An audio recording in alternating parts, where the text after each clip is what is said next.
Hi everyone, I'm Caitlin and welcome to part 1 of cool iPhone tips and tricks. This one is all about the camera. Let's dive into it. The first tip and trick I'm going to show you is how to make a video out of multiple live photos. So what you're going to want to do is go into your photos, pick whatever album you want, and then hit select up here. You'll select all the live photos you want to put in. So we'll take a couple of these, maybe that one, and we'll do this one here. That was a fun one. And then you go down here and you click that. Scroll down until you see Save as Video, click that, and then it automatically saved your video to your recent album. So now you can watch all of your live photos turned into a video. So the next tip I have for you guys is also live photos. So I'm going to go back to that original album, and I'm going to choose this picture here. Now if I look at this picture and I don't like the frame that the live photo chose, I can go ahead and change that. So I just hit Edit up here, and then you'll go down to this live picture option and click that. And you'll see right here that that is the frame that I'm currently on. But then you can scroll through, just use your finger and drag. You can scroll through until you find the frame that you like. So I'm gonna go with, let's see. I'm gonna go with this one. I like how you can see that I'm tossing the fruit up and I'm smiling at it, so it's really cute. So I'm gonna then hit Make Key Photo and then hit Done. And now you'll see that the preview shows up just like that, the one that I picked. For our next tip, we're going to edit a portrait picture. And this one is one of my favorite ones. So if you go into a portrait picture, you can actually do a couple cool things after you take the photo. So in this photo here, you can see that the pear is in focus and that the hand is in focus, but these pears back here and everything in the kitchen setting is blurred out. If I go into edit, I can change the level of blur. So if you see up here, f4.5, that is the aperture or the depth of field, and I can adjust that to make the background more blurry or less blurry depending on what I like. So I'll just click that button there, and then you can just drag your finger around and you can see the lower the number, the more blurry everything around it is. And you will have to be careful because sometimes it will make the edges of your main subject blurry, as you can see in this photo here. But it goes from 1.4, keep scrolling, all the way up to 16. And on 16, you can see that these pears down here and the background kitchen setting are getting more and more in focus as I go. So we started here at 4.5. Background more blurry or less blurry.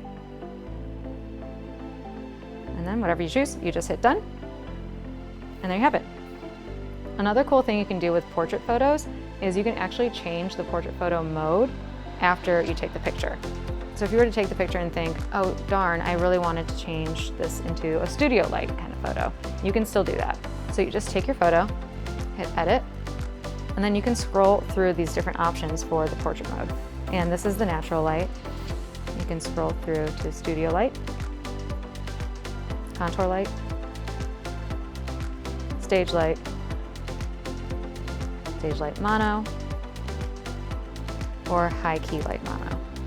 So whatever you like best, just scroll through them, and then let's, for the sake of this one, do stage light, and then hit Done, and that's your photo. So I don't know about you, but every time I take a picture with the front-facing camera on the front of the iPhone, what I see in the camera app looks exactly how I see myself. However, once I take the photo, if you go into your photos, you'll see that it is in fact inverted. This is something that I personally do not like. So if you want to change that and you want exactly what you see in the camera to be how the photo turns out, then you just go into Settings. You'll scroll down until you find Camera. Go into Camera. Then scroll until you see Mirror Front Camera. Click that on. And now you'll see if I take a picture,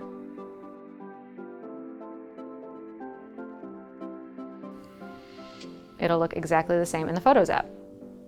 Another cool thing with the Photos app is you can actually hide photos. So if you have any embarrassing photos of yourself, you don't have to worry about anyone finding them ever if they're scrolling through pictures on your phone. So to do that, we just go into the Photos app and hit Select. And then you're gonna select the photos that you want to hide. So let's say I don't want people to see these fish, or me with this lollipop, or this pear. Well, I'll hit this button down here, and then I'll scroll until I see Hide. Click Hide. Hide 3 photos, and then you'll see that they are no longer in that album. Think about this, if you go back to albums and you scroll, they're not deleted from your phone. You will see a hidden album right here. So if I click into that, then I can see those 3 photos. Okay, so the problem with having a hidden album is people can still see that. So anybody that has your phone can scroll to the bottom here, click in there, and see your hidden photos. There is a solution to this, however. So we just go into settings, scroll to photos, click on photos, then scroll down until you see hidden album. It's toggled on right now. If I toggle that off, then we go back to the photos, you'll see no more hidden photos. So now those photos are still on your phone, you didn't lose them, they're there if you want to see them, but now no one else can see them. And to just get them back to be able to see them, all you have to do is go back into photos and settings and toggle that hidden album back on. So now you'll see the hidden album is back. And if you want to unhide these photos altogether, you just select all of your photos, this button here, and hit unhide.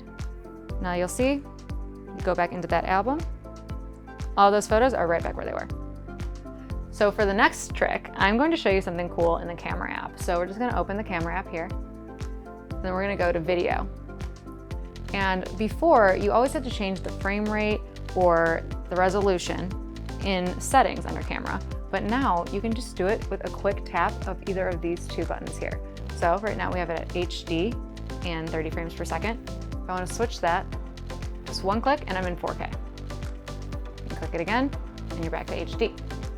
Same thing with the frame rate. So click 30 here. Now we're at 60 frames per second. Click it again and you're back at 30. Easy as that. For the next step, we're going to stay in the camera app, but we're going to go over to photo. In previous iOS software, if you were to hold down the shutter button, it would take a burst. But now when you hold down the shutter, it takes a video. And as soon as you release it, it stops taking the video. Now, if you wanted to take a video by pressing the shutter button, holding it, but you didn't want to hold it the whole time, you just press, hold, and then slide over to the right, and it'll lock on. Now, if you do want to take photo bursts, you just press and drag to the left. And you'll see here that the number keeps updating, and that's the amount of photos that is being taken. So now, if I go into my photos, you can see that I have a burst of 70 photos and I can select from all of them, which in this case, they're all gonna be the same because I haven't moved. Another cool thing in the Photos app with bursts and video is you can set the volume buttons to take bursts or take video. So if I hold down, it'll start taking video. And if I keep holding down, it'll continue recording until I let go, and then it stops. Now you can also use the volume up button to take a photo burst. To set that up, you just go into settings, scroll to camera, click that, and then you will see this option right here, use volume up for burst, toggle that on. Then we'll go back into camera, and you hold it up, and you can see right here it's taking a photo burst. And then you go into your photos, and there's your burst of 31 photos. And there you have it. Make sure you check back soon for part 2 and comment below with any tips or tricks you'd like to see. I'll see you next time.